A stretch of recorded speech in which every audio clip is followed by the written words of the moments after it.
Luke printed out the 3D binge stopper process and taped it to the wall in his home office. He was determined to use it the next time he felt a binge urge coming on. He read it out loud. Delay, distract, decide. It sounded pretty simple. Delay by setting a timer for 20 minutes.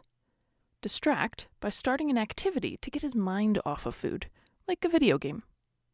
Decide. That was the tricky part. The idea was just to decide that this time he was not going to binge.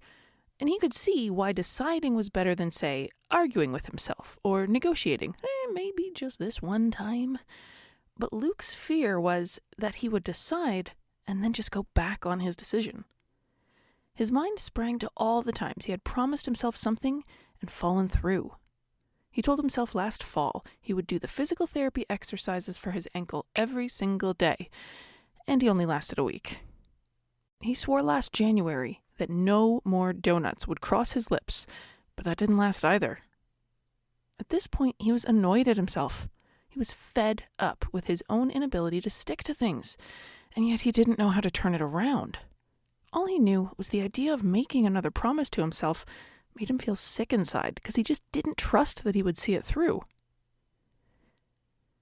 In today's episode of Breaking Up with Binge Eating, we're going to talk about self-trust.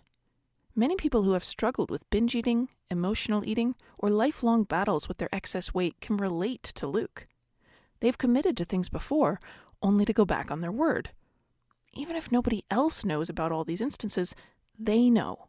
And over time, each instance breaks down the trust they have in themselves. When you don't really trust yourself, everything's harder. You don't feel like you can handle being around food temptations. You don't feel like you can make good decisions.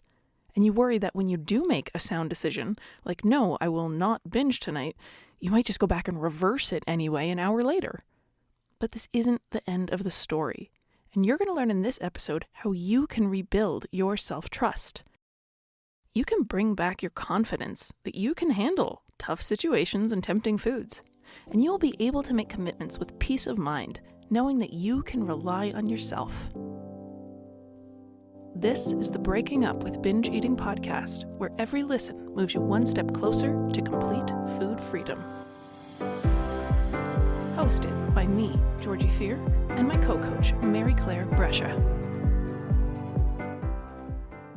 A lot of our clients have a fear of making commitments to themselves because self-trust just isn't there.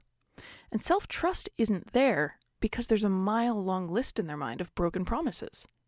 Just like in a relationship with another person, luckily you can earn back your own trust. So, for an example, how do we form trust in another person anyway? Well, it takes time. Trust isn't built instantly. I hope this episode inspires you to begin purposely building more trust in yourself, but it would be unreasonable for you to think that by tonight or next week you'll be done. It's a process. Second, building trust takes repetition of positive experiences. Let's say that you have a dog walker, and she comes to your house every day at 3 p.m. to take your dog out. Day after day, she's there on time and ready. You begin to trust that person more than the first day because each experience is teaching you that they are reliable. When your friend asks if you'd recommend this particular dog walker, you can say, yes, they've shown up to walk my dog hundreds of times now. They've never been late. They've never just not shown up, so I think I can rely on them. Third, building trust means avoiding broken promises or commitments. Even the occasional betrayal of your word can have a serious impact on what other people think of you and how you feel about yourself. If a few times a month the dog walker began to not show up at all, and especially if they had no explanation for why that happened, your trust in them would quickly start to deteriorate. If your self-trust has been weakened by times when you didn't show up for yourself, that's okay. You can make things right again. It will take some time, and it will mean making some changes to begin getting those repeated positive experiences racking up. Ready? The first key is to not make big or unrealistic commitments. So many people declare things like, I will never drink again, or I'll eat 0 carbs for this whole week, or I'll start working out for 2 hours every day. but each of those is a setup for a broken promise. When I talk with clients who say they can't or don't trust themselves, these big, grandiose promises are often part of the problem. They're making lots of these big promises for things that are unlikely to be actually achievable. Promising yourself that you'll work out for 2 hours every day isn't realistic, especially if you haven't worked out regularly in years. Instead, start by making fewer promises. Instead, you can make plans. The difference is that planning to do something means that you're preparing and that you intend to do it, but you're also leaving space to change your plans. This takes a lot of the pressure off, and if you make fewer promises, or none at all, you can breathe a sigh of relief that you aren't letting yourself or anyone else down if circumstances change. You might have to adjust your timetable. You might have to shift your plans. That's okay. If you have planned to work out for 2 hours a day, after 2 days you might realize, whoa, that's way too much, and I'm going to adjust the plan to be 1 hour most days, and then you can keep going instead of just bailing on the whole idea and putting it in the category of times I let myself down. Until you've earned your own trust back, be very, very wary of committing to something in the future. Don't take your own word lightly. Many factors are beyond your control, so if you say you're going to do something, make very sure that you are able to do it, ready to do it, and that you have time to do it. It's also important to make sure you have the preparation and tools that you need for whatever this thing is.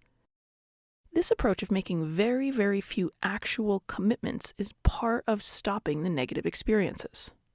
Figuratively, it's crucial to stop taking jobs that you're not going to show up for.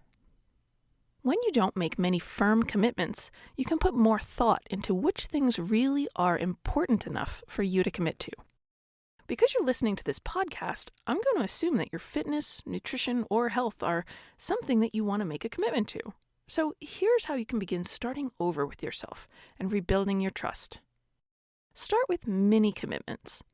By mini, I mean the action that you're committing to should be small, as well as the time frame between now and the action. We want it to be relatively soon and not too far away. Here are some good examples of mini commitments. I will take a 5-minute walk when I finish writing this paragraph.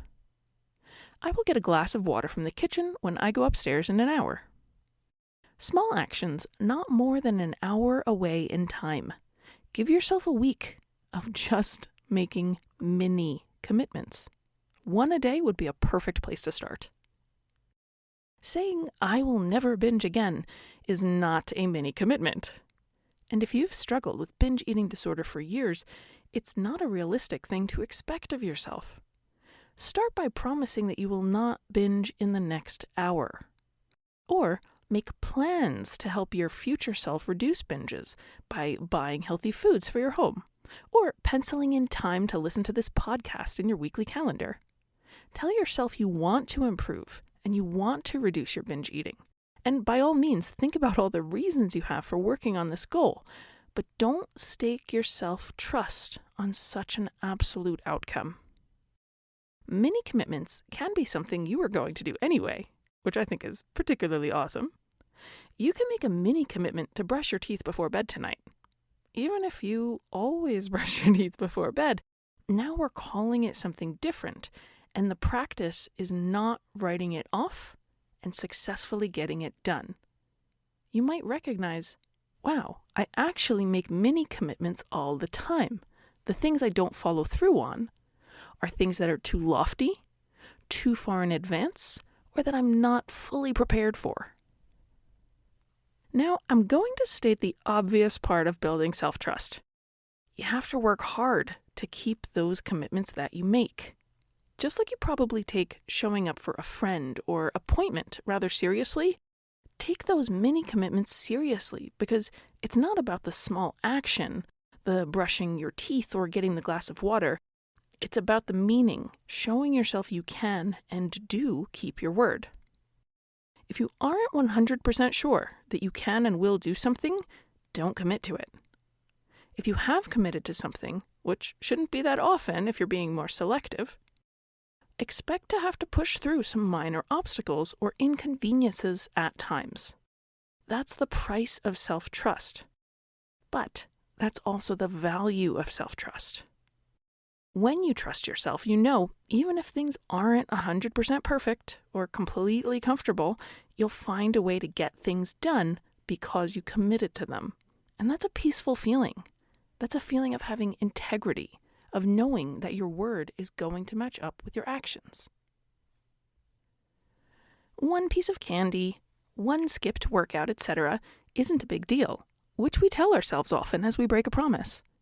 But if you think of what's at stake as being your self-trust and your sense of integrity, not just a few calories, that your word is something that matters and that is what is on the line, then it feels like it is a big deal to keep that commitment. Aim to hold promises you make to yourself at least as highly as promises you make to other people. After all, you will be in this relationship with yourself for as long as you're alive, and you're going to spend more hours with yourself than anybody else. So it's worthwhile to have a good, trusting relationship with this person. Does that all make sense? In the context of the 3D process, making mini commitments and taking them darn seriously can look like, I will not binge in the next 5 minutes. And then really applying all of your tools and creativity to see those 5 minutes through. You may feel uncomfortable, but you can still do it. You may feel like after you've committed to 5 minutes that you can commit to slightly longer periods of time, such as 10 minutes. But remember, you want your word to really mean something, so don't go back on it. Remind yourself of what's at stake. This isn't about food or calories, it's bigger. It's the ability to trust yourself. If you decide you want to eat, by all means, eat. But do it after the time you committed to not binging. You owe it to yourself. And then, even if you do turn to food, you haven't harmed your self-trust. Making a commitment doesn't have to be scary. If you feel like Luke, when you promise yourself something, you start to feel sick, that's not something you have to have forever. You can work your way through this and come out the other side.